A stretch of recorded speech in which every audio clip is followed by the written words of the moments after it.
I dati che emergono dai modelli 7 e 30 stilati dal CAF CGL di Treviso confermano la tendenza preoccupante già anticipata dal sindacato. Redditi in calo, soprattutto per la fascia intermedia, quella dei quarantenni, colpita duramente nel 2020 dagli stop imposti dalla pandemia. Una prima analisi che abbiamo fatto con dati parziali naturalmente al 30 giugno ci fotografa esattamente la situazione che avevamo ipotizzato, ossia proprio un calo di quelli che sono i redditi medi, andando a colpire principalmente la fascia, diciamo, di giovani e quindi insomma i quarantenni tutto sommato, che purtroppo hanno visto una decurtazione del reddito, insomma, abbastanza importante vista la situazione del 2020 che appunto ha visto molti lavoratori purtroppo dover rimanere in cassa integrazione, quindi con una riduzione forte del reddito familiare. Esaminate 48.150 dichiarazioni presentate al 30 giugno rispetto al 2019, sono 6.865 in meno, il 2,33%,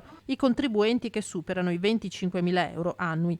Aumentano quindi i trevigiani sotto questa soglia, oltre 35.000, che stando ai modelli stilati dal CAF sono il 73% del totale. Reggono i redditi degli over 60, i pensionati.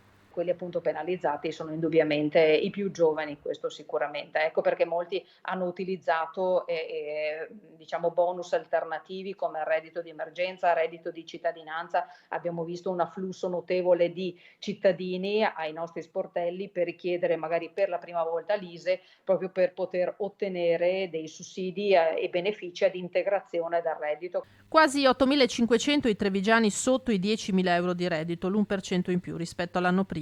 Dati preoccupanti per la CGL e i CAF che a livello veneto stimano in media al 2,5% la perdita di reddito per i lavoratori nella regione. Quello che chiediamo è sicuramente una maggiore attenzione a una rivisitazione generale del sistema fiscale e di poter, diciamo, dare dei sussidi concreti a tutte le famiglie e ai lavoratori.